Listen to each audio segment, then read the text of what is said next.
In today's video, I'm going to teach you how to change an opportunity owner in Salesforce. If you're managing a sales team, you might frequently need to reassign opportunities. Whether someone has left or the lead fits another salesperson better, understanding how to transfer opportunities efficiently is essential. Let's walk through the steps. First, we need to access your Salesforce dashboard. Once you're logged in here, our journey begins with the app launcher. It's that grid of 9 small squares you can find in the upper left corner of the screen. Go ahead and click on it. In the search bar that appears, type opportunities and select it from the drop down menu. This will take you to a list of all opportunities that your organization is currently handling. Now that we have the list, it's time to find the particular opportunity that you want to transfer. Scroll through the opportunities or use the search bar provided to locate the specific opportunity name you're interested in. Click on the name once you find it. This will open up the details page for that opportunity. Next, direct your attention to the current owner's name.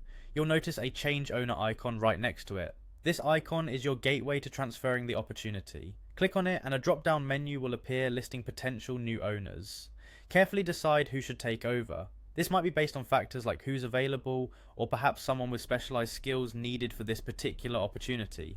Select the new owner from this list. After choosing the new owner, consider whether you want to notify them about this change via an email. Salesforce provides a handy feature for this. You'll see an option to send notification email next to it with a checkbox. If checked, the new owner will receive an email notification with details about the transfer.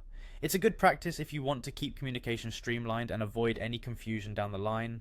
Now, the final step. Once you're happy with your selections and you've decided whether to notify via email, go ahead and click the Change Owner button. This action will finalize the transfer of the opportunity to the new owner. Congratulations, you've successfully reassigned an opportunity in Salesforce. To recap, we simply navigated through the app launcher, selected the opportunity, changed the owner, and optionally sent a notification email. By following these clear steps, you ensure that opportunities continue to be managed smoothly and by the right people. Thank you for joining me today, and I hope you found this tutorial helpful. Stay tuned for more Salesforce tips and tricks to enhance your workflow.